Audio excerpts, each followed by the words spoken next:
বলেন আপনার মেয়ে তো দামি সম্পদ, আপনার বোন তো দামি সম্পদ, আমার বোন তো দামি সম্পদ, আমার বেটু তো দামি সম্পদ, আমার এই দামি সম্পদটা আমার বাড়ি থেকে বেরিয়ে যাচ্ছে, এই যদি লুট না হয়, এই যদি ধর্ষিত না হয়, তাহলে আর কে ধর্ষিত হবে? আপনি কেন ধর্ষিতকে ঠেকাতে পারলেন না? আপনি কেন সরকারের কাছে মামলা করলেন যে আমার মেয়ে ধর্ষিত হয়েছে? আপনার মেয়ে তো ধর্ষিত হবে। আল্লাহ রাসূল বললেন যে দামি সম্পদকে ঢেকে রাখো, আর আপনি দামি সম্পদকে জিভাতে পানি আসবে, কথা সত্য। তেঁতুল দেখলে মানুষের অটোমেটিক জিভাতে পানি আসবে, তাহলে তেঁতুলকে ঢেকে রাখতে হবে, তাহলে আমাদের জিভাতে পানি আসবে না, তাহলে আমরা তার দিকে তাকাবো না। তো আপনার মেয়েকে যদি পর্দা করে দেওয়া হয়, পর্দা দিয়ে ঘিরে দেওয়া হয়, তাহলে কোনো যুবক ছেলে আর তাকাবে না, তাকাবার ক্ষমতা পাবে না। বলেন, এখন যদি আপনি 1 কিলো কলা কিনে বলে দেন, বা এখন আপনি বিড়াল রেখেছেন 5-7টা বিড়াল, আর শুকটি দিয়ে দিয়েছেন, শুকটি বুঝেন তো, মাছকে শুকিয়ে রেখে দেওয়া হয়, আবার তাকে পরে রান্না করে খাওয়া হয়, এমন এক পরিস্থিতিতে বিড়ালকে বলে দিয়েছেন যে এটা জোটাবান, তো বিড়াল ফাঁক পেলে তো শুকটি খাবে ভাই? খাবে না। বিড়াল ফাঁক পেলে তো মাছ খাবে। তো আপনার মেয়ে যে বেপর্দা হয়ে চলছেন, ও সুযোগ পেলে আপনার মেয়েকে ধর্ষিতা করবে, এ কথা সত্য, এ কথা সত্য, আপনার মেয়েকে ধর্ষিতা করবেই। আমরা পরিশেষে বলতে চাইছি, আপনার মেয়েকে আপনি হেফাজত করুন, আপনার মেয়েকে আপনি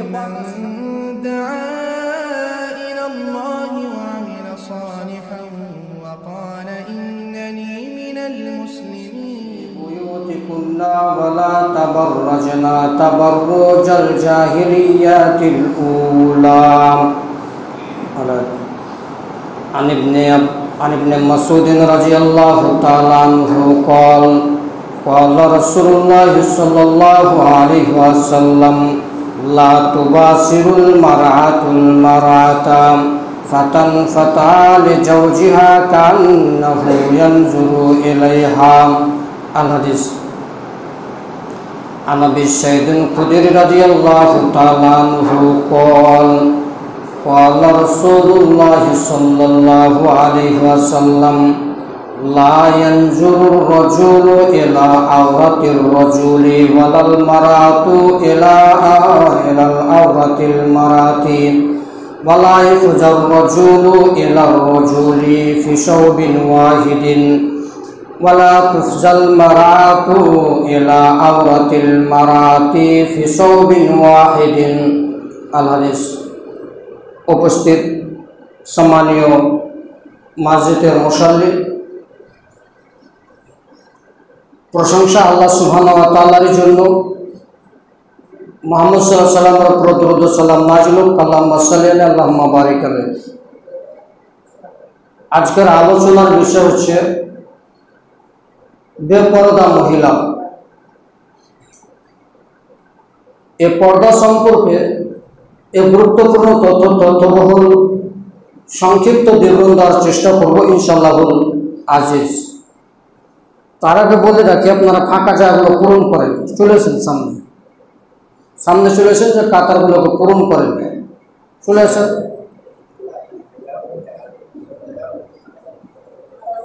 চলেন, কেউ কথাবার্তা বলবেন না, তো জুমার সওয়াবের নেকি পাবেন না। তো আমরা আলোচনা করব বেপরদা সম্পর্কে। আমাদের সমাজে আজকে ধর্ষণ, ইফটিজিং, জেনা, ব্যভিচার বেড়েই চলেছে। এসবের মূল কারণ কি? এত পুলিশ প্রশাসন, এত ব্যবস্থাপনা, তারপরে দিনের পর দিন ধর্ষণ হচ্ছে, নারীদের ইফটিজিং করছে, তাদের সাথে ব্যভিচারে লিপ্ত হচ্ছে, পরকীয়ায় লিপ্ত হচ্ছে। কেন? এগুলোর মূল একটি কারণ হচ্ছে আমাদের বোন, আমাদের মেয়ে, আমাদের সন্তানদের আমরা ইসলামী হিজাব, ইসলামী পোশাক অর্থাৎ পর্দা করতে পারেনি। এর কারণে আমাদের মেয়েরা, আমাদের বোনেরা রাস্তায় নেমেছে, তাদের মাথায় কাপড় থাকে না, পরনে কাপড় ঠিকভাবে থাকে না। এর কারণে সমাজে আজকে ধর্ষণ বেড়েছে, বেহায়াপনা বেড়েছে, বর্বরতা বেড়েছে, অসভ্যতা বেড়েছে। তো এগুলো কমানো যাবে কিভাবে? পুলিশ প্রশাসন দিয়ে, সরকারি ব্যবস্থা দিয়ে? আপনার মেয়ে ধর্ষণ হবে, এর কারণে কি সরকার দায়ী? এর কারণে কি পুলিশ প্রশাসন দায়ী? জি না, এর কারণে পুলিশ প্রশাসন দায়ী নয়, এর কারণে সরকার দায়ী নয়, এর কারণে আপনি দায়ী। এর কারণে আপনি দায়ী। কেন? আপনার মেয়েকে, আপনার বোনকে, আপনার কন্যাকে আপনি ইসলামী পোশাক পরাতে পারেননি, তাকে পর্দা শিখাতে পারেননি, হিজাব শিখাতে পারেননি। এর কারণে তো আমাদের বোন, আমাদের বেটি, আমাদের সন্তানেরা কি হচ্ছে? ধর্ষণ হচ্ছে, মানুষ তাকে টিচিং করছে, মানুষ তাকে বিরক্ত করছে, মানুষ তাকে সিটি মারছে, মানুষ তাকে সিটি দিয়ে ইশারা করছে। কেন এগুলো হচ্ছে? কেন? বেপরদার কারণে। আল্লাহ সুবহানাহু ওয়া তাআলা কোরআন মাজিদের মধ্যে বলছেন, ওয়াকারনা ফি বুয়ুতিকুন্না ওয়ালা তাবাররাজনা তাবাররুজাল জাহিলিয়াতিল উলা। তোমরা নিজ ঘরে অবস্থান করো, নিজ গৃহে অবস্থান করো, নিজ বাড়িতে থাকো। তোমরা জাহিল যুগের নারীদের মতো নিজেদেরকে প্রদর্শন করো না। তোমাদের চেহারা, তোমাদের সৌন্দর্য তাদের নিকটে প্রকাশ করো না। কেন? জাহিল যুগের নারীরা নগ্ন, অর্ধ নগ্ন হয়ে তারা নিজেদেরকে প্রদর্শন করত। কেন প্রদর্শন করত? এর কারণে তাদের মান মর্যাদা ছিল না, তাদের সম্মান ছিল না, তারা হক পেত না, তারা অধিকার পেত না, তারা মর্যাদা পেত না, তারা সম্মান পেত না, তারা জমি জায়গার ভাগ পেত না। এর কারণে তাদের রূপকে সৌন্দর্য করে, সুন্দর পোশাক পরে, সুন্দর চেহারা নিয়ে পুরুষদের সামনে কি করতো? তারা প্রদর্শন করত, সাজসজ্জা হয়ে পুরুষদের কাছে আসতো, যাতে তারা অধিকার পায়, যাতে তারা মান পায়, যাতে তারা সম্মান পায়, যাতে তারা হক পায়। এর কারণে তারা নিজেদেরকে প্রদর্শন করত। সেই জাহিলি যুগের মতো তোমরা প্রদর্শন করো না, তোমাদের চেহারা, তোমাদের সৌন্দর্য প্রকাশ করো না। সেই মান মর্যাদা আমাদের নবী মুহাম্মদ সাল্লাল্লাহু আলাইহি সাল্লাম নারীদের দিলেন, সম্মান দিলেন, মান মর্যাদা দিলেন, অধিকার দিলেন, হক দিলেন, সম্পদের ভাগ দিলেন, সবকিছু আমাদের নবী তাদেরকে দিলেন, তাদের সম্মানে বসিয়ে দিলেন। এবং আল্লাহ সুবহানাহু ওয়া তাআলা বললেন, তোমরা বাড়িতে থাকো, বাড়ি থেকে বেরিয়ে যেও না। যখনই তোমরা বাড়ি থেকে বের হয়ে যাবে, যখনই তোমরা বাড়ি থেকে বের হয়ে যাবে, তখন তোমাদের সম্মান কমে যাবে, তোমাদের মান কমে যাবে। তাই বলে কি নারীরা বাড়ি থেকে বের হতে পারবে না? এ বাক্য এটা নয়, এই আয়াতের সারমর্ম এটা নয়। এই আয়াতের মূল কথা যেটা হচ্ছে যে নারীরা বাড়ি থেকে বের হলে তারা যেন পর্দার সাথে বাড়ি থেকে বের হয়। ওরা হাটা বাজারে যাবে, ওরা মাঠেও যাবে, ওরা বাজারেও যাবে, যাতে পোশাকটা থাকে পর্দা, পোশাকটা থাকে যাতে ইসলামী পোশাক, পোশাকটার মধ্যে যাতে বেপর্দা না থাকে, সবকিছু করতে পারে, যাতে আপনার বোন, আমার মেয়ে, আপনার কন্যা, আপনার বেটি যাতে রাস্তা দিয়ে উলঙ্গ হয়ে না চলে। সূরা আহজাব 33 নম্বর আয়াত। আল্লাহ সুবহানাহু ওয়া তাআলা আমাদের নবীকে বলছেন, ইয়া আইয়ুহান নবী কুল্লি আজওয়াজুকা, হে মুহাম্মদ সাল্লাল্লাহু আলাইহি সাল্লাম, আপনি আপনার স্ত্রীদেরকে বলুন, ওয়া বানাতিকা, আপনার বেটিদের, আপনি আপনার কন্যাদের, ওয়া নিসাল মুমিনিন, এবং সারা পৃথিবীর মুসলিম নারীদেরকে বলে দেন, আপনার স্ত্রী, আপনার কন্যা এবং সারা পৃথিবীর নারীদেরকে আপনি বলে দেন, ইদনিনা আলাইহিন্না মিন জুলাবিহিন্না, তারা যাতে তাদের চাদরকে নিজের দিকে টেনে দেয়। তারা যখন বাড়ি থেকে বের হবে তখন তারা যেন মাথা থেকে নিয়ে চাদরটাকে কি করে দেয়? টেনে দেয়, চাদর যাতে ঢেকে দেয়, তারা যাতে বুরকা করে, তারা যাতে হিজাব পড়ে। জালিকা আদনা ইউরোপনা, এতে তাদেরকে চিনার সহজ হবে। ইফটিজিংয়ের ব্যবস্থা 1450 বছর আগে আল্লাহ সুবহানাহু ওয়া তাআলা বন্ধ করেছেন। ইফটিজিংয়ের ব্যবস্থা আল্লাহ সুবহানাহু ওয়া তাআলা মানুষকে, মেয়েদেরকে বিরক্ত করা, এই ইফটিজিং করা এই কাজটাকে 1450 বছর আগে কোরআন মাজিদের মধ্যে বন্ধ করেছেন। আল্লাহ সুবহানাহু ওয়া তাআলা বলছেন যে শুনে রাখুন, জালিকা আদনা ইউরোপনা, এদেরকে চিনা সহজরত হবে। ফালা ইউজাইনি, ফলে তাদেরকে কেউ ইফটিজিং করবে না, কেউ তাদেরকে উত্তপ্ত করবে না, কেউ তাদেরকে ক্ষিপ্ত করে তুলবে না। বলেন তো, আপনার মেয়ে যদি রাস্তা দিয়ে চলে, বোরকা পরে চলে, তাহলে তার দিকে কেউ তাকাবে? তার দিকে কেউ দেখবে? কেউ দেখবে না। কেউ তাকে সিটি দিবে? কেউ তাকে ইশারা করবে? কেউ করবে না। ইফটিজিং মানে হচ্ছে ইশারা করা, সিজ দেওয়া, বিরক্ত করা, হয়রানি করা। তো এই হয়রানি কেউ কি করবে? করবে না। আপনার মেয়েকে কেউ হয়রানি করবে যদি আপনার মেয়ে বোরকা পরে? আপনার মেয়ে যদি পর্দা করে, তাহলে আপনার মেয়েকে দেখে কেউ সিটি মারবে? মারবে না, কেউ মারবে না, কেউ হয়রানি করবে না, কেউ তাকে ধর্ষণ করার চেষ্টা করবে না, কেউ তাকে খারাপ নজরে দেখার চেষ্টা করবে না। কিন্তু আমাদের মেয়েরা রাস্তাঘাটে চলাফেরা করলে তারা বেপর্দা হয়ে চলেন, গলায় কাপড় থাকে না, শরীরে ঠিকভাবে কাপড় থাকে না, উলঙ্গ হয়ে রাস্তাঘাটে চলাফেরা করে।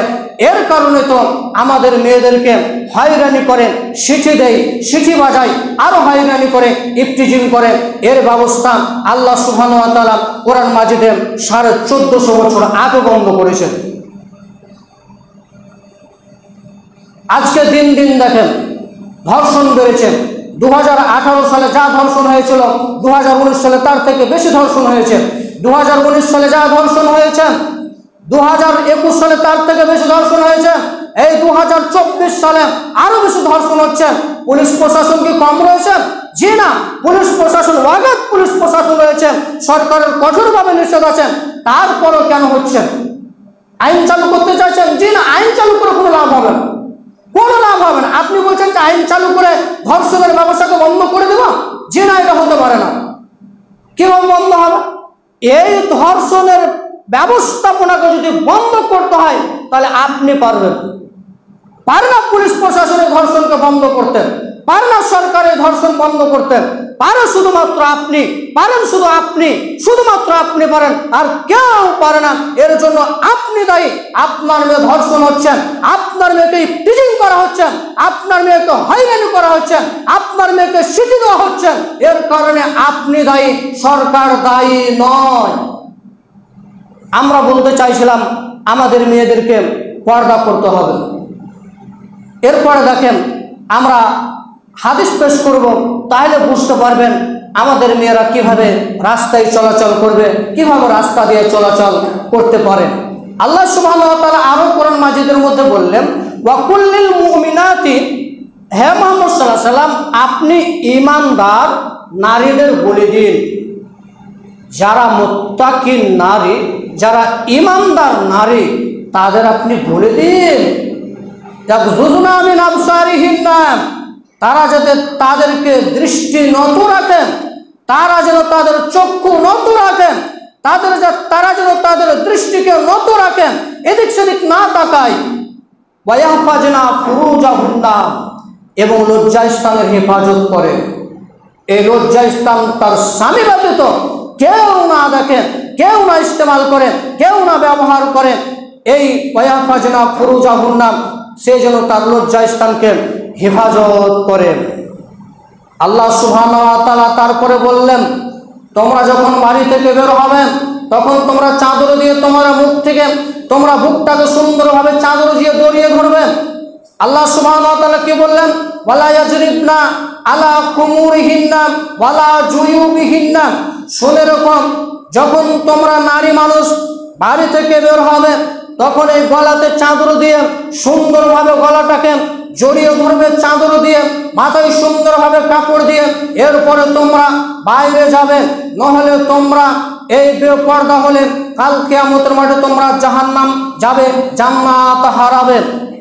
এরপরে হাদিস দেখেন, ইবনে আব্বাস রাদিয়াল্লাহু তাআলা আনহু বলেন, রাসূলুল্লাহ সাল্লাল্লাহু আলাইহি ওয়াসাল্লাম বলেন, আত্তালাতু ফিল জান্নাতি, আমি জান্নাতের দিকে লক্ষ্য করলাম, আমি জান্নাতের দিকে দেখলাম। ফারাইতু আকসারা আহলিহাল ফুকারা, সেখানে দেখলাম অধিকাংশ অধিবাসী দরিদ্র, গরিব মানুষ, অসহায় মানুষ, দুর্বল মানুষ বলেই দেখলাম জান্নাতের মধ্যে।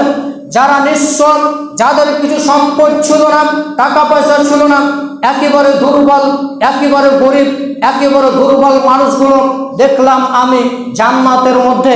ব্যাপার কি?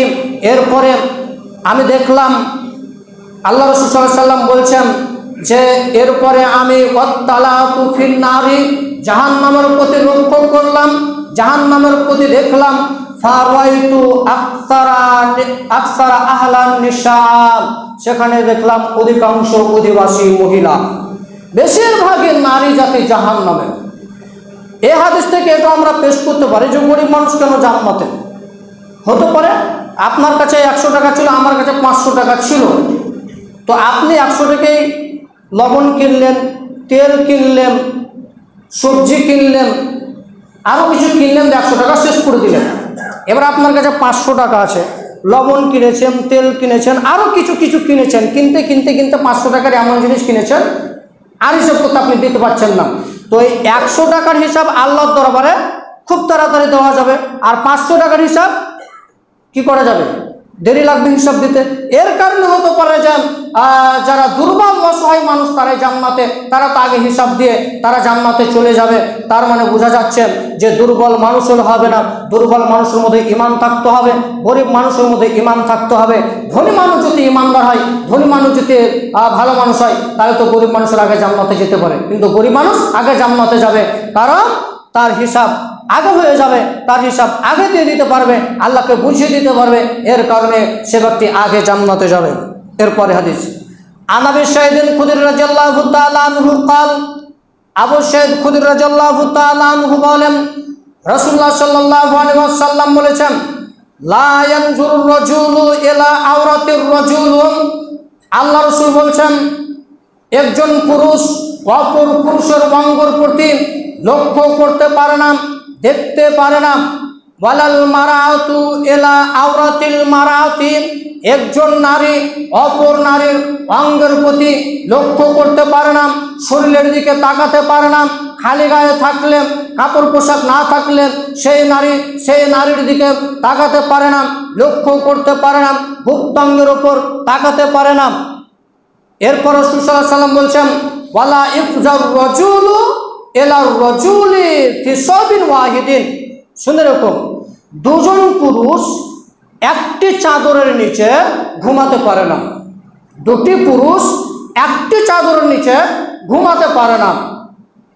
এরপরে আল্লাহ রাসূল সাল্লাল্লাহু আলাইহি ওয়াসাল্লাম বলছেন, ওয়ালা তুফজাল মারাতু ইলাল মারাতি ফি সাবিন ওয়াহিদিন, দুইটি নারী, দুইটি মহিলা একটি চাদরের নিচে ঘুমাতে পারে না।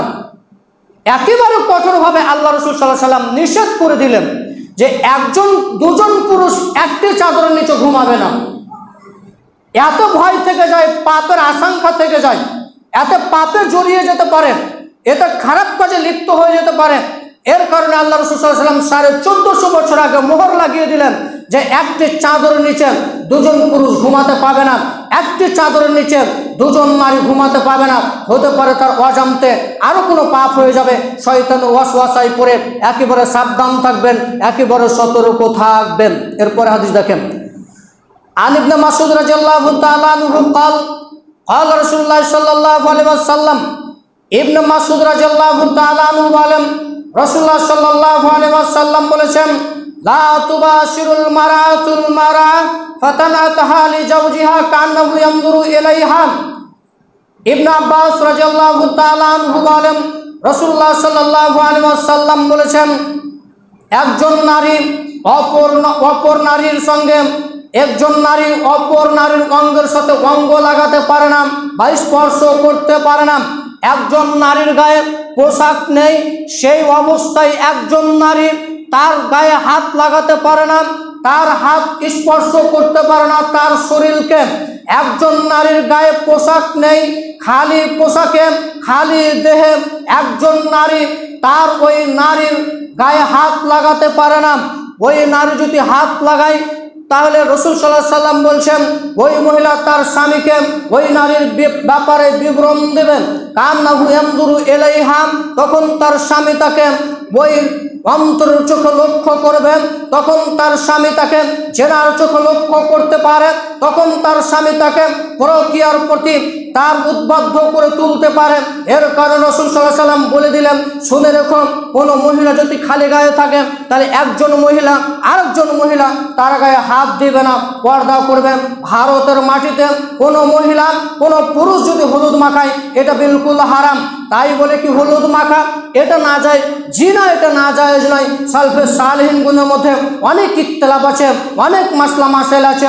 হলুদ মাখাবে আপনার হলুদ মাখাবে আপনার খালা, হলুদ মাখাবে আপনার ফুফু, হলুদ মাখাবে আপনার আম্মা, হলুদ মাখাবে আপনার মামি, হলুদ মাখাবে আপনার চাচি, এরাই হলুদ মাখাবে, বাকি কেউ মাখাবে না। মহিলাকে হলুদ মাখাতে পারে না। অথচ বলেন আমাদের ভারতের মাটিতে, আমাদের ভারত বাংলাদেশের মাটিতে ভাবিতে দেওরকে হলুদ মাখায়, এটা কিভাবে শরীয়তকে মেনে নেবেন? কিভাবে শরীয়ত চলছে? বেপরদা তো শুরু হয়েছে আপনার বাড়ি থেকে, আপনার বাড়ি থেকে বেপরদা শুরু করেছেন। একজন নারী আর একজন নারী খালি গায়ে হাত লাগাতে পারে না, তো একজন দেওর একজন ভাবি তার দেবরকে কিভাবে হলুদ মাখতে পারে, হলুদ কিভাবে লাগাতে পারে? শরীয়ত কত উল্টা করেছেন আপনি। আর এর কারণে তো আপনার মেয়ে ধর্ষণ হচ্ছেন, এর কারণে তো আপনার মেয়ে ব্যভিচারে লিপ্ত হচ্ছেন, এর কারণে তো আপনার মেয়ে পরকীয়ায় লিপ্ত হয়েছেন, এর কারণে তো আপনার মেয়ে পরকীয়ায় লিপ্ত হয়েছেন। আর এই মেয়ে যদি পরকীয়ায় লিপ্ত না হয়, এই মেয়ে যদি ধর্ষণ না হয়, এই মেয়ে যদি ধর্ষণ না হয়, এই মেয়েকে যদি ইফটিজিং না করেন, এই মেয়েকে যদি হয়রানি না করেন, এই মেয়ে যদি হয়রানি না হয়, এই মেয়ে যদি ধর্ষণ না হয়, তাহলে আর কে ধর্ষণ হবে? আর কে ধর্ষণ হবে? এই মেয়ে তো ধর্ষণ হবে। বলেন তো আজকে যারা আন্দোলন করছেন, একজন মেয়ে ধর্ষণ হয়েছে, সে আমাদের বোন, সে আমাদের বোন, হিন্দু হোক আর মুসলিম হোক, সে আমাদের বোন। একজন মেয়ে ধর্ষণ হয়েছে তো শত শত মহিলা মাঠে নামছেন। বলেন তো তাদের বুকে কি চাদর আছে? যদি এরা ধর্ষণ না হয় তাহলে কে হবে? এরা যদি ধর্ষণ না হয় তো কে হবে? একজন মহিলা ধর্ষণ হয়েছে, একজন মহিলাকে ধর্ষণ করা হয়েছে, তো এখন যে শত শত নারী মাঠে নামছেন, শত শত নারী যে মাঠে চলছেন, তো তার গায়ে যে তার পরনে যে ওড়না নেই, তার পরনে যে চাদর নেই, তো বলেন তো ওই মেয়ে যেরকম ধর্ষণ হয়েছে ওই মেয়েকে ধর্ষণ হবে না? আর ধর্ষণ বলছেন যে ধর্ষণ বন্ধ করতে হবে, আন্দোলন করছেন, কোনো লাভ হবে না, 5 পয়সা লাভ হবে না। আপনি কোনোদিন বললেন না যে শুনে রেখো এভাবে আন্দোলনে তোমরা নামিও না, তোমাদের গায়ে চাদর নেই, তোমাদের গায়ে পরনে নেই, তোমরা কেন যাবে? তোমরা একদিন ধর্ষণ হবে। আর দিন দিন দিন দিন এভাবে বছরকে বছর সালকে সাল মানুষ ধর্ষণ বেড়েই চলেছে। পুলিশ প্রশাসন ঘাট দেওয়ার পরেও কোনো লাভ হচ্ছে না। এটা আপনার আমার কমতি রয়েছে, এটা আপনার আমার কমতি রয়েছে। এরপরে হাদিস দেখবেন, দেখেন একটু দেখেন। আন ইবনে আব্বাস রাদিয়াল্লাহু তাআলা আনহু قال, ইবনে আব্বাস রাদিয়াল্লাহু তাআলা আনহু বলেন রাসূলুল্লাহ সাল্লাল্লাহু আলাইহি ওয়াসাল্লাম বলেছেন, আল মারাতু আওরাতুন, নারী হচ্ছে গোপনীয় বস্তু, তাকে ঢেকে রাখতে হয়। নারী হচ্ছে গোপনীয় বস্তু, তাকে ঢেকে রাখতে হয়। আল্লাহ রাসূল শিখাচ্ছেন পর্দা। কাকে পর্দা বলে? যে নারী হচ্ছে গোপনীয় বস্তু, মহিলা হচ্ছে গোপনীয় বস্তু, তাকে কি করতে হয়? ঢেকে রাখতে হয়, তাকে ঢেকে দিতে হয়, তাকে উলঙ্গ করতে দিতে হয় না। যখনই ওই নারী উলঙ্গ হয়ে যাবে, যখনই ওই নারী মাঠে উলঙ্গ হয়ে নামবে, তখন সে মহিলা ধর্ষিত হবে, সেই মহিলা তাকে ধর্ষণ করা হবে, সেই মেয়েকে ইফতিজিং করা হবে। এটাই রাসূল সাল্লাল্লাহু আলাইহি ওয়াসাল্লামের হাদিস। আল্লাহ রাসূল কি বললেন? যে মহিলা হচ্ছে গোপন বস্তু। ইজা খরাজাত, যখন সে বাড়ি থেকে বের হয়, বাড়ি থেকে বের হয়ে যায়, ইস্তাসরাফা শয়তান, তখন শয়তান তাকে নগ্নতার প্রতি উদ্বুদ্ধ করে তোলে, শয়তান তাকে ক্ষিপ্ত করে তোলে। কিসে ক্ষিপ্ত করে তোলে? একজন নারীকে রমণী কমনী করে তোলে পুরুষের নিকটে। শয়তান একজন নারীকে পুরুষের নিকটে রমণী কমনী করে সুন্দর করে পেশ করে। আর এই রমণী কমনী করে সুন্দর করে পেশ করার কারণে সেই ছেলে সেই মেয়ে পরকীয়ায় লিপ্ত হয়ে যায়, অথচ আল্লাহ রাসূল 1450 বছর আগে এটাকে স্টপ মেরেছেন। দেখবেন এরপরে হাদিস দেখেন, ভালো সম্পদ ঢেকে রাখতে হয়, না হলে ওটা চুরি হয়ে যায়, ওটা লুট হয়ে যায়। দেখেন আন আব্দুল্লাহ ইবনে আমর রাদিয়াল্লাহু তাআলা আনহু قال, আব্দুল্লাহ ইবনে আমর রাদিয়াল্লাহু তাআলা আনহু বলেন, এই হাদিসটা আরো স্পষ্ট। রাসূল সাল্লাল্লাহু আলাইহি ওয়াসাল্লাম বলছেন, আদ-দুনিয়া মাতাউন ওয়া খায়রু মাতাইদ দুনিয়া আল মারাতুস সালিহা। গোটা পৃথিবীটা হচ্ছে সম্পদ। আব্দুল্লাহ ইবনে আমর বলছেন, রাসূলুল্লাহ সাল্লাল্লাহু আলাইহি ওয়াসাল্লাম বলছেন, গোটা পৃথিবীটা হচ্ছে সম্পদ, সারা পৃথিবী হচ্ছে সম্পদ। মাতায়ে দুনিয়া আল মারাতুস সালিহা, আর সবচেয়ে দামি সম্পদ, সবচেয়ে খাঁটি সম্পদ, সবচেয়ে উত্তম সম্পদ হচ্ছে সতা সধবী নারী, সচ্চরিত্রবান নারী, সালেহা নারী, পর্দাশীলা নারী। এটা হচ্ছে সব থেকে দামি সম্পদ। এই দামি সম্পদ যদি আপনার বাড়ি থেকে খালি মাথায় বের হয়, নগ্ন হয়ে বের হয়, তাহলে এই নারী কি ধর্ষিত হবে না? বলেন, আপনার বাচ্চা আছে, ছোট বাচ্চা, দামি সম্পদ ঢেকে রাখতে হয়। দেখবেন আপনার ছোট বাচ্চা রয়েছে, তো আপনার ছোট বাচ্চাকে যে বিচ্ছা পড়ায় না, বিচ্ছা বুঝেন কি? বিচ্ছা পড়ায়, বালা পড়ায়, ওগুলো কিসের থাকে? চাঁদের। কিসে থাকে ভাই? ওগুলো চাঁদের থাকে, ওগুলো স্বর্ণ থাকে না, চাঁদের থাকে। ওই বাচ্চাকে সবাই নিয়ে বেড়ায় কোলে করে, ছোট বাচ্চাটাও নিয়ে বাগানেও খেলে, মাঠে ঘাটেও খেলে, সব জায়গায় খেলে। কেউ কেউ বলেছেন যে তার বিচ্ছাটা চুরি করে নিয়েছেন, দিয়ে তা এরকম ঘটনা ঘটেছে, তার বিচ্ছাটা চুরি করে খুবই কম, খুবই কম, খুবই কম। তার চাঁদের বালা, তার চাঁদের বিচ্ছাকে চুরি করে নিয়েছে, এটা খুবই কম। এবার আপনি বলেন, আপনার মেয়ে আপনার ছেলের গায়ে আপনার এই স্বর্ণের চাঁদি দিয়ে বিচ্ছা চুরি করেছে। কিসের চাঁদি দিয়ে? কিসের দিয়ে ভাই? স্বর্ণ দিয়ে বালাটা তৈরি করেছেন, স্বর্ণ দিয়ে, সোনা দিয়ে। এখন যদি আপনার ছেলেকে বাগানে নিয়ে যায়, আপনার ছেলেকে যদি মাঠে ঘাটে নিয়ে যায়, তো আপনার ছেলের কোমর থেকে স্বর্ণ চুরি হবে না? আপনার গা থেকে, আপনার ছেলে থেকে বালা, স্বর্ণের বালা চুরি হবে না? সোনার বালা চুরি হবে না? যদি বলে চুরি হবে না, তো ইমানদার মানুষ কয়টা আছে পৃথিবীতে যে তার স্বর্ণ চুরি করবে না? এটা একেবারে এটা মিথ্যা কথা, এটা হতে পারে না। তার তার কোমর থেকে, তার হাত থেকে স্বর্ণের বালা থাকতে পারে না, থাকতে পারে না, কোনো দিন থাকতে পারে না। 1 ঘন্টার মধ্যে, আধা ঘন্টার মধ্যে তার স্বর্ণের বিছান, তার স্বর্ণের বালাম, সোনার বালাম, সোনার বিছান চুরি হবে। কথাই সত্য। বলেন, আপনার মেয়ে তো দামি সম্পদ, আপনার বোন তো দামি সম্পদ, আমার বোন তো দামি সম্পদ, আমার বেটি তো দামি সম্পদ। আমার এই দামি সম্পদটা আমার বাড়ি থেকে বেরিয়ে যাচ্ছে। এই যদি লুট না হয়, এই যদি ধর্ষিত না হয়, তাহলে আর কে ধর্ষিত হবে? আপনি কেন ধর্ষিতকে ঠেকাতে পারলেন না? আপনি কেন সরকারের কাছে মামলা করলেন যে আমার মেয়ে ধর্ষিত হয়েছে? আপনার মেয়ে তো ধর্ষিত হবে। আল্লাহ রাসূল বললেন যে দামি সম্পদকে ঢেকে রাখো, আর আপনি দামি সম্পদকে উলঙ্গ করে দিয়েছেন। তেঁতুল থাকলে তো জিভাতে পানি আসবে, কথা সত্য। তেঁতুল দেখলে মানুষের অটোমেটিক জিভাতে পানি আসবে, তাহলে তেঁতুলকে ঢেকে রাখতে হবে, তাহলে আমাদের জিভাতে পানি আসবে না, তাহলে আমরা তার দিকে তাকাবো না। তো আপনার মেয়েকে যদি পর্দা করে দেওয়া হয়, পর্দা দিয়ে ঘিরে দেওয়া হয়, তাহলে কোনো যুবক ছেলে আর তাকাবে না, তাকাবার ক্ষমতা পাবে না। বলেন, এখন যদি আপনি 1 কিলো কলা কিনে বলে দেন, বা এখন আপনি বিড়াল রেখেছেন 5-4টা বিড়াল, আর শুকটি দিয়ে দিয়েছেন, শুকটি বুঝেন তো, মাছকে শুকিয়ে রেখে দেওয়া হয়, আবার তাকে পরে রান্না করে খাওয়া হয়। এমন এক পরিস্থিতিতে বিড়ালকে বলে দিয়েছেন যে এটা জোগাবান, তো বিড়াল ফাঁক পেলে তো শুকটি খাবে ভাই? খাবে না। বিড়াল ফাঁক পেলে তো মাছ খাবে। তো আপনার মেয়ে যে বেপর্দা হয়ে চলছেন, ও সুযোগ পেলে আপনার মেয়েকে ধর্ষিতা করবে, এ কথা সত্য, এ কথা সত্য, আপনার মেয়েকে ধর্ষিতা করবেই। আমরা পরিশেষে বলতে চাইছি, আপনার মেয়েকে আপনি হেফাজত করুন, আপনার মেয়েকে আপনি পর্দা শিখান। আল্লাহ তুমি সকল মানুষকে পর্দা করার তৌফিক দান করো, আল্লাহুম্মা আমিন। আলহামদুলিল্লাহ ওয়াহদা, ওয়াসসালাতু ওয়াসসালামু আলা মান লা নাবিয়্যা বা'দা। আমরা আলোচনা করছিলাম পর্দা সম্পর্কে। এরপরে দেখেন, মহিলারা যদি 4টি জিনিস করেন, তাহলে জান্নাত, ইনশাল্লাহ জান্নাত হবে। আনাস রাদিয়াল্লাহু তাআলা আনহু বলেন, রাসূলুল্লাহ সাল্লাল্লাহু আলাইহি ওয়াসাল্লাম বলেছেন যে ইজা সাল্লাত খামসাহা, যে নারী 5 ওয়াক্তের সালাত আদায় করবেন, ওয়াসামাত শাহরাহা, রমাজানের শ্যাম পালন করবে।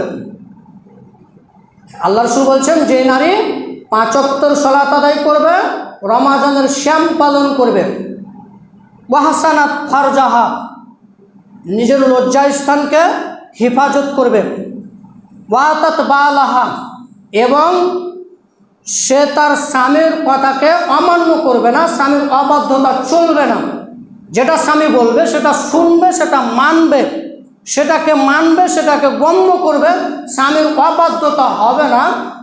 ফালতাদখুল মিন আইয়ি আবওয়াবিল জান্নাতিশ শাম, তার জন্য জান্নাতের সমস্ত দরজা সমূহ খুলে দেওয়া হবে, সে ইচ্ছা মতো সে জান্নাতের দরজা দিয়ে প্রবেশ করতে পারবে।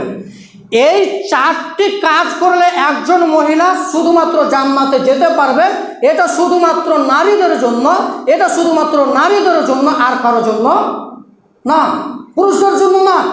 এমন কোনো বিধান দেয়নি আল্লাহ সুবহানাহু ওয়া তাআলা পুরুষদেরকে যে পুরুষরা তোমরা যদি এই 4টি আমল করো তাহলে জান্নাতে চলে যাবে। এটা পুরুষকে দিলেন না, এটা মহিলাকে দিলেন আল্লাহ সুবহানাহু ওয়া তাআলা রাসূল, যে তোমরা 4টি কাজ করলে তোমরা জান্নাতে চলে যাবে যে কোনো দরজা দিয়ে। ইমাম সাহেব দাঁড়ান, কেউ যদি উজু করে এবং আশহাদু লা ইলাহা ইল্লাল্লাহ এই দোয়াটা পড়ে, উজুর শেষে দোয়াটা পড়ে, তার জন্য জান্নাতের 8টি দরজা খুলে দেওয়া হবে। এটা তাহলে কোথায় যাবে?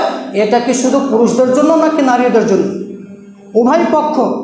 নারীরাও যদি এই দোয়া করে তাহলে নারীরাও জান্নাতের 8টা দরজা দিয়ে প্রবেশ করবে, পুরুষরা পাস করবে। কিন্তু 4টি যদি এমন নারীরা করে এটা তাদের জন্য খাস। এই 4টি আমল যদি করে তাহলে তারা কোথায় যাবে? জান্নাতে চলে যাবে, যে কোনো দরজা দিয়ে তারা প্রবেশ করতে পারবে। তাহলে অত্র হাদিস পেশ করার উদ্দেশ্য হচ্ছে ওয়াহসানাত ফারজাহা, নিজের লজ্জা স্থানকে হেফাজত করবে, পর্দা দিয়ে ঘিরে রাখবে, পর্দা করবে, যাতে বেপর্দা না হয়ে চলে। বেপর্দা হয়ে চললে আপনি ঝামেলায় পড়বেন। আল্লাহ রাসূল সাল্লাল্লাহু আলাইহি ওয়াসাল্লামের একাধিক হাদিস দ্বারা প্রমাণিত। আল্লাহ রাসূল সাল্লাল্লাহু আলাইহি ওয়াসাল্লাম এক জিহাদের তিনি আয়েশা রাদিয়াল্লাহু তাআলা আনহা হারিয়ে গেলেন, তার হার হারিয়ে গেল। তিনি পেশাব পায়খানা করার জন্য গেলেন এবং দেখলেন যে তার গলা থেকে হার হারিয়ে গেলেন। তখন তিনি ঘুরতে ঘুরতে খুঁজতে খুঁজতে সময় হয়ে গেল, সবাই চলে গেছেন। সেখান থেকে চলে যাওয়ার পরে আয়েশা পিছনে পড়ে গেলেন। আয়েশা খুঁজতে খুঁজতে ক্লান্ত হয়ে গেলেন। তখন আর আয়েশা দেখলেন ফিরে এসে কেউ নাই, সবাই চলে গেছেন। চক্ষু ফিরালাম, কেউ দেখতে পেলাম না। আমি আয়েশা পাতলা মেয়ে ছিলাম, আমার শরীরে কোনো মাংস সেরকম ছিল না, আমি খুব পাতলা মেয়ে ছিলাম। আমি যখন কাউকে দেখতে না পেলাম আমি ঘুমিয়ে গেলাম। তো একজন লোক আল্লাহ রাখতেন যে জিহাদ করে এসে কোনো যদি সামান ছুটে যায় তাহলে সেটাকে তোমরা রাখবা, বা কেউ যদি আক্রমণ করে সেটাকে তোমরা রুখবা, এই জন্য একটা থাকতেন। তো একজন লোক দেখলেন যে একটা মহিলা ওখানে শুয়ে আছেন, তো গেলেন, যার পরে আয়েশার নিকটে বলেন ইন্না লিল্লাহি ওয়া ইন্না ইলাইহি রাজিউন। তখন আমি আয়েশা ঘুম ভেঙে গেল, আর ঘুম ভাঙার সাথে সাথে আমার চাদর দিয়ে আমি পুরো শরীরটাকে ঢেকে নিলাম। কিভাবে পিছনে পড়েছিলেন গত সপ্তাহে বলবো, লম্বা চওড়া হাদিস। কিভাবে পিছনে পড়লেন আর কিভাবে বাদ পড়ে গেলেন আল্লাহ আয়েশা রাদিয়াল্লাহু তাআলা আনহা সেই জিহাদের ময়দানে। তো ওই সাহাবীটি আয়েশা রাদিয়াল্লাহু তাআলা আনহাকে উঠে চাপিয়ে নিয়ে আসছেন। দুজনের মধ্যে কথা কি হয়েছে ভাই? দুজনের মধ্যে কথা হয়েছে কোরআন মাজিদের আয়াত ইন্না লিল্লাহি ওয়া ইন্না ইলাইহি রাজিউন। এই বাক্য শোনা মাত্রই আয়েশা তার চাদর দিয়ে মুখটাকে সুন্দরভাবে, গোটা পোশাকটাকে সুন্দরভাবে ঢেকে নিলেন। তখন সেই আয়েশাকে তার উটের উপর চাপালেন, আর ওই ব্যক্তি তার উটের রশি ধরে টানতে আরম্ভ করলেন। সেখানে সেই সাহাবী আয়েশাকে বললেন না, আয়েশা তুমি কিভাবে পিছনে পড়লাম, তুমি কিভাবে পিছনে থাকলা, বা তোমার কি সমস্যা, তোমার কি সেবা করতে পারি, এ বাক্য কোনো বাক্য সেই সাহাবী বলেনি। শুধুমাত্র বলেছিলেন ইন্না লিল্লাহি ওয়া ইন্না ইলাইহি রাজিউন। বিপদের সময় যেটা বলতে হয় আমাদের নবী শিখিয়ে গেছেন। ব্যভিচার করতে হয় না, আমাদের নবী শিখিয়ে গেছেন। বেপর্দা হতে হয় না, আমাদের নবী শিখিয়ে গেছেন সাহাবায়ে কেরামদেরকে। এই বেপর্দা পরকীয়া জেনা লিপ্ত হলে কি শাস্তি হয়, এ হাদিসের লম্বা বিস্তারিত আলোচনা ছিল, আমরা পরবর্তী আলোচনা নিয়ে আসব। আমাদের মেয়েরা আজকে মাঠে ঘাটে নামছে, অথচ সাজ্জা গ্রহণ করা প্রয়োজন ছিল তার বাড়িতে। কোথায় প্রয়োজন ছিল ভাই? বাড়িতে। মনে করেন আপনি নতুন বিবাহ করেছেন, আপনি যাবেন ঘুরতে, তো ছেলেটা কতটি পোশাক পরে জানেন? বহুল পোশাক পরে, একটা মোটা প্যান্ট পরে, তারপরে ভিতরে একটা প্যান্ট পরে, উপরে গাঞ্জি পরে, আবার শার্ট পরে, আবার আর একটা কোট পরে, আবার গলার নিচে একটা কি পরে টাই পরে। এবং জুতা পরে মোজা পরে এমন অবস্থায় যায় আপনার স্ত্রীকে বাইকে চাপিয়ে নিয়েছেন, তো আপনার স্ত্রীর পেট দেখা যাচ্ছে, আপনার স্ত্রীর পিঠ দেখা যাচ্ছে, বলেন তো আপনি পর্দা কাকে শিখাচ্ছেন? অথচ আল্লাহ রাসূল সাল্লাল্লাহু আলাইহি ওয়াসাল্লাম সাহাবী জিজ্ঞাসা করেন জারির বিন আব্দুল্লাহ, জান নাজারাতিল ফাজা, যদি নারীদের প্রতি হঠাৎ দৃষ্টি পড়ে যায় তাহলে কী করব? তখন তিনি বলেন আমারানি আন আসরিফা বাসারি, তুমি তোমার চক্ষুকে ফিরিয়ে নেবে। আমরা করতে পেরেছি ভাই? জি না। আজকের আলোচনা এতটুকুই, পরবর্তী আলোচনা পর্দা সম্পর্কেই নিয়ে আসব। আমরা বলতে চাইছি আপনার মেয়েকে আপনি পর্দায় রাখবেন, আপনার মেয়েকে আপনি হিজাব করে রাখবেন, সুন্দর আখলাকের করবেন, সুন্দর চরিত্র করবেন। আজকে বরখার মধ্যে ঝামেলা রয়েছে, পরবর্তী আলোচনা আসবে ইনশাআল্লাহ। যাও আপনার মেয়েকে আপনি পর্দা করেই বাড়ি থেকে বের করবেন, এটাই রাসূল সাল্লাল্লাহু আলাইহি ওয়াসাল্লামের হাদিস। আল্লাহ পরিশেষে বলতে চাইছি, আল্লাহ তুমি সকল মানুষকে সঠিকভাবে বুঝদান করো, সকল বলে আল্লাহুম্মা আমিন।